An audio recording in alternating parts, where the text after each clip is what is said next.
ఒక గ్రామంలో కనకదండు అనే ఒక గొప్ప ధనవంతుడు ఉండేవాడు. అతనికి ఎంత సంపద ఉన్నప్పటికీ కూడా తృప్తి ఉండకపోవడం చేత తన సంపదని ఎలాగైనా పెంచుకోవాలి అనే ఉద్దేశంతో ఎలాంటి ఘోరాలైనా సరే చేస్తూ ఉండేవాడు. ఎన్నో కుటుంబాలు అతని ధనదాహం మూలాన నాశనమైపోయాయి కూడా. అతను మొత్తం గ్రామాన్నే పీల్చిపిప్పి చేసేశాడు అని చెప్పుకోవాలి. అయితే అతని భార్య సుమతి కల్లా కపటం లేని ఇల్లాలు. సాటి మనుషులు అంటే ఆమెకి ఎంతో అభిమానం. కష్టాల్లో ఉన్న వారిని చూసి కరిగిపోతూ ఉండేది. మనకి ఉన్నది చాలదా, ఇంకెంతకాలం ఇలా అందరినీ పీల్చిపిప్పి చేస్తూ ఉంటారు, ఎంతకాలమని మనుషుల నెత్తురు ఇలా తాగుతారు అని భర్త మనసు మార్చడానికి ప్రయత్నించేది. ఆమె పట్ల ప్రేమ అనురాగం ఉన్నప్పటికీ కూడా ఆమె మాటల్ని మాత్రం కనకదండు ఏమాత్రం పట్టించుకునేవాడు కాదు. ఇలా ఉండగా అక్కడికి ఎక్కడి నుంచో దయానిధి అనే ఒక యోగి ఆ ప్రాంతాలకి వచ్చి ఆ గ్రామం పొలిమేరలో ఉన్న ఏటిగట్టున కుటీరం నిర్మించుకుని ఆశ్రమం ఏర్పాటు చేసుకున్నాడు.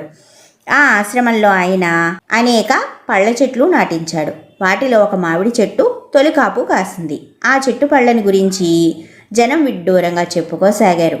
దానికి కారణం ఏమిటంటే ఆ చెట్టు కిందకి పోయి దాని పండు కోసి తిన్నవాడు తన స్వభావానికి తగిన విధంగా ఏదో ఒక జంతువుగా మారిపోతాడు. చెట్టు కింద నుంచి యువతలకి రాగానే మళ్ళీ మామూలు మనిషి అవుతాడు. అనేక మందికి ఇలా జరగడం ప్రజలు కళ్ళారా చూశారు కూడా. ఈ వింత చూడడానికి కనకదండు అతని భార్య ఆశ్రమానికి వెళ్ళారు ఒకసారి.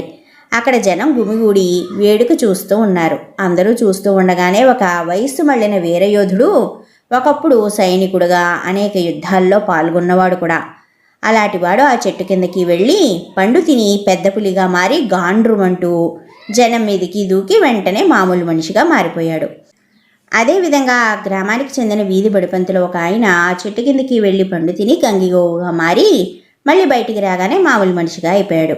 తన శత్రువుల పంటకి నిప్పు పెట్టిన వాడొకడు తాచుపాములా బుసలు కొడుతూ బయటికి వచ్చాడు.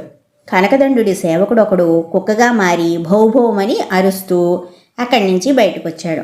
అడ్డమైన వాళ్ళకి మెట్ట వేదాంతం బోధించేవాడొకడు ఆ చెట్టు కిందకి వెళ్ళి గాడిదగా మారి వాండ్ర పెట్టుకుంటూ బయటకు వచ్చాడు.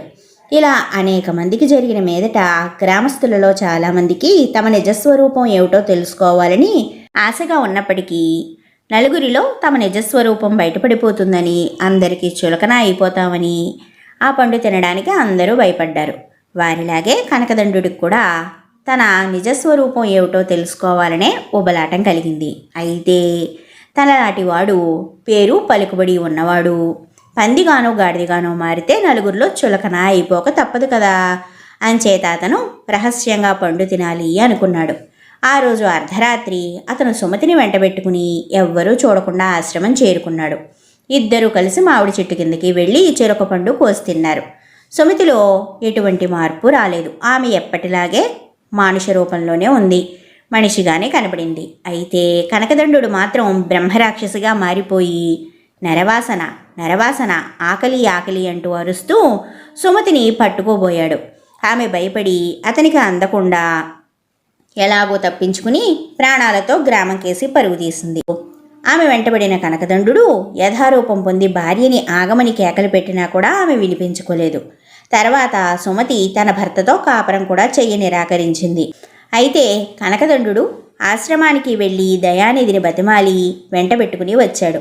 దయానిధి ఆమెతో, అమ్మా, నీకొచ్చిన భయం ఏమీ లేదు. నీ భర్తలో రాక్షసుడి లక్షణాలున్నాయేమో కానీ అతను నిజంగా రాక్షసుడు మాత్రం కాదు కదా.